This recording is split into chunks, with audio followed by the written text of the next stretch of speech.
Recently, I've had a series of conversations, 3 to be exact, with Muslim apologist Nadir Ahmed on his claims of alleged scientific errors in the Holy Bible.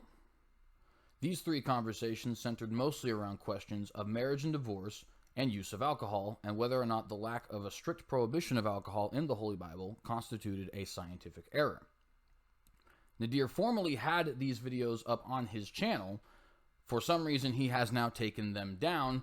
You can do with that information what you will. 2 of them are found on my channel, and the 3rd one will be coming up very shortly. In this video, what I aim to do is prove one of the arguments I was making in this conversation, which of course you will be able to find in my previous conversations with Nadir. This argument, which I'll be attempting to prove today, was that the Qur'an itself does not strictly prohibit alcohol, and in fact is not only unclear, but contradictory on the matter.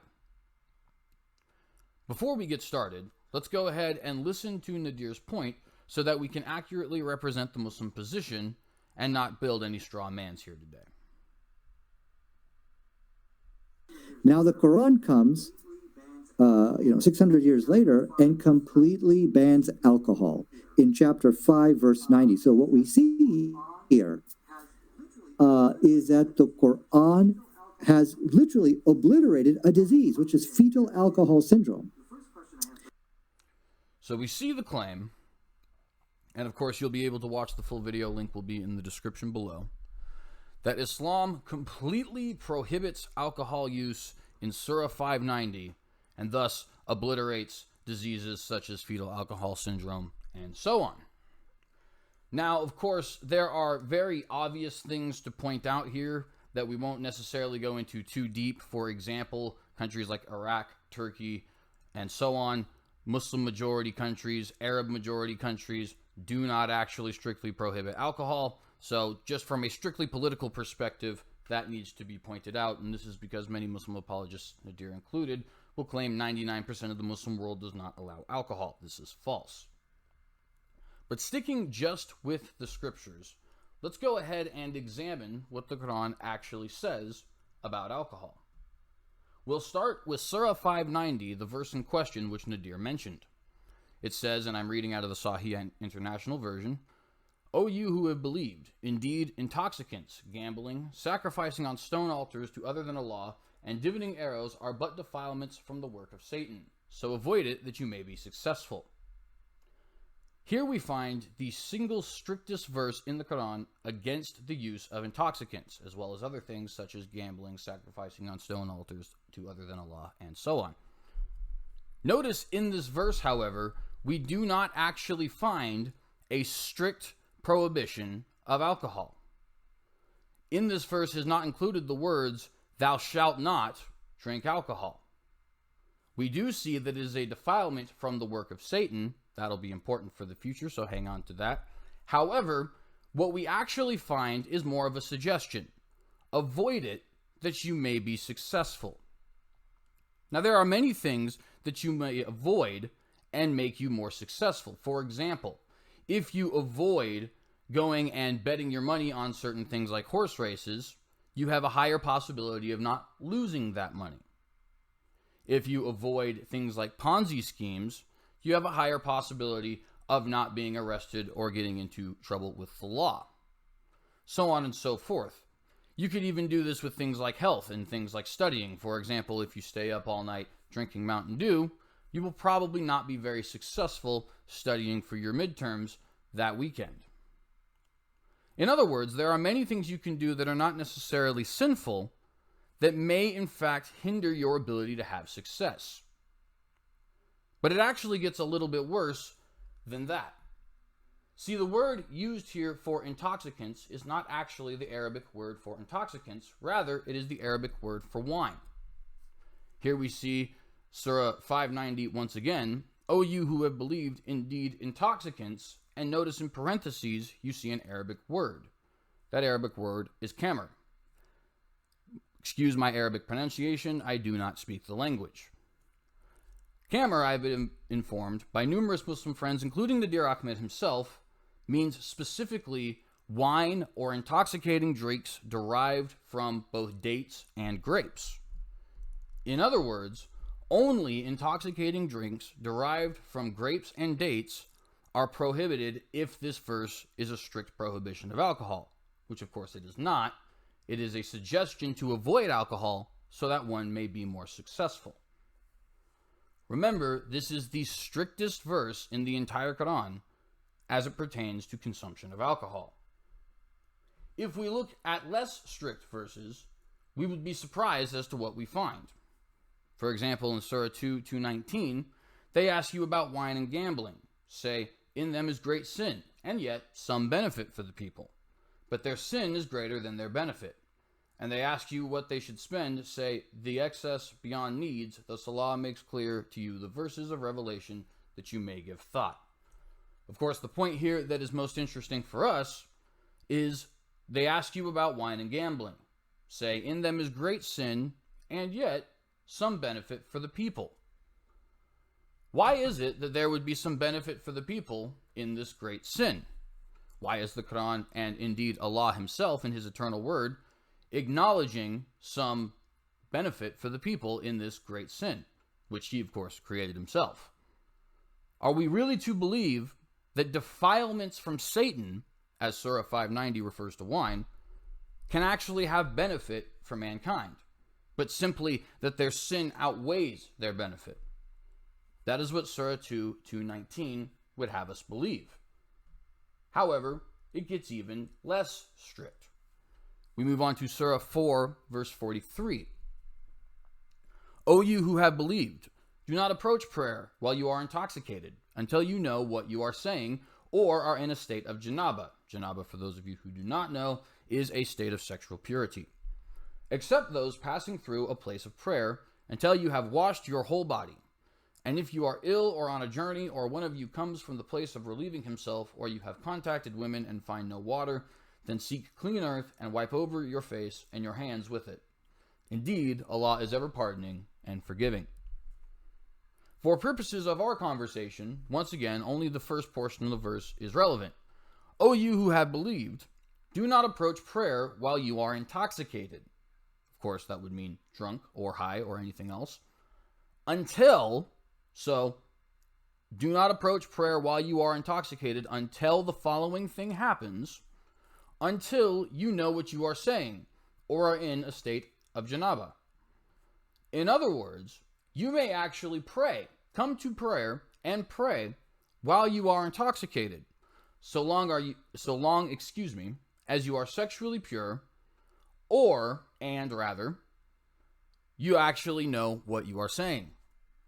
Now, for anybody who's known a severe alcoholic, you will know that a severe alcoholic could put away an entire case of beer or an entire fifth of liquor and still be very aware of what they are saying.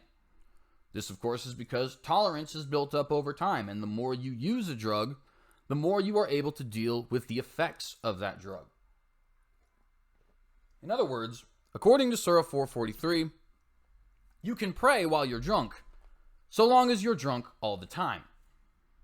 But it gets even less strict. We find in verse 16 and 67, and from the fruits of the palm trees and grapevines, you take intoxicant and good provision. Indeed, in that is a sign for a people who reason. So not only did Allah provide the fruits in the palm trees, and not only does he acknowledge that you take intoxicants as well as good provisions from these fruits and palm trees, but he actually says that taking intoxicants as well as good provisions from these fruits and palm trees is a sign for a people who reason. Why would Allah use defilements from Satan as a sign for people who reason? Could he not possibly use something more righteous, something more holy, as a sign for people who reason?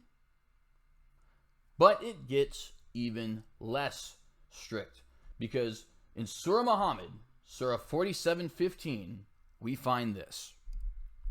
Is the description of paradise, which the righteous are promised, wherein are rivers of water unaltered, rivers of milk, the taste of which never changes, rivers of wine, delicious to those who drink, and rivers of purified honey, in which they will have from all kinds of fruits and forgiveness from the Lord, like that of those who abide eternally in the fire and are given to drink scalding water that will serve their intestines. The first part of this, once again, is the only part that actually really concerns us, though it is a little bit farther in the verse than the previous verses. In this description of paradise, we find rivers of wine, delicious to those who drink.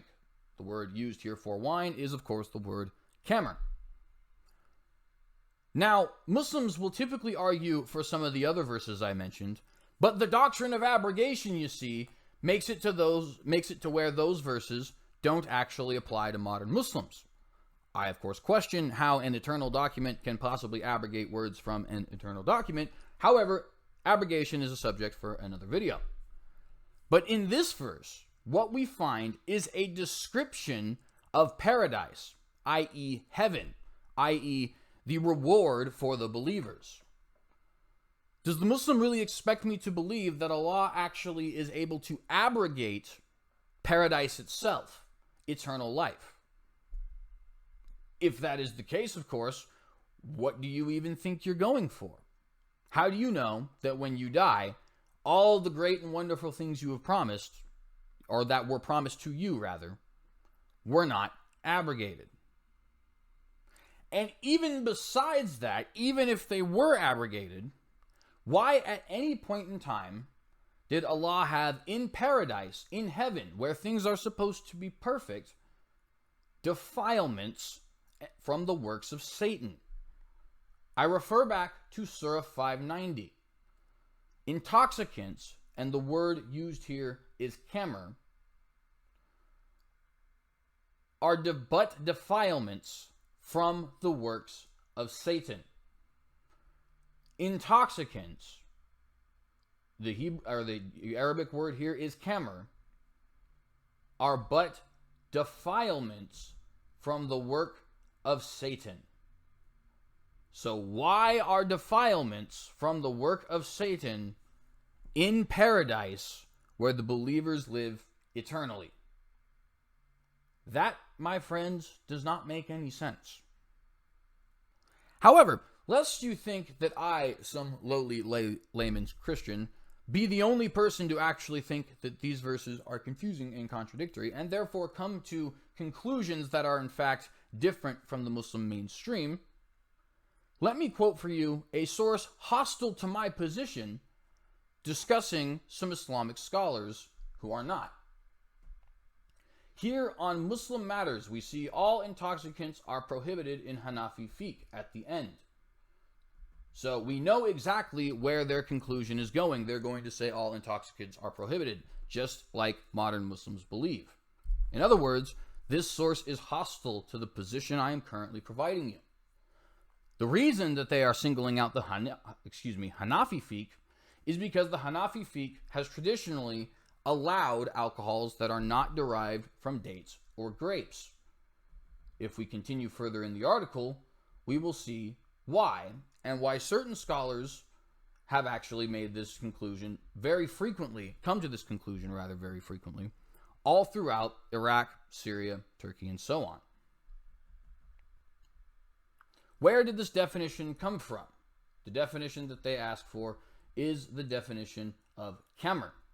The legal definition of khamr is the juice of grapes or date syrup, nabid, that has been fermented to a point that the sugar turns to alcohol, thereby making it into an intoxicant. We are on, once again, Muslim Matters, not a Christian website. The definition of khamr is the juice of grapes or date syrup, nabid, that has been fermented to a point that the sugar turns to alcohol. So it is not my definition, it is the definition. Proof of this is in the decisive, unequivocal text of the Qur'an, see Surah 590, and the Noble Sunnah, as the narrations of the prohibition of khamr together comprise multiple chain transmission, or tawatur. Its prohibition is also confirmed by a scholarly consensus.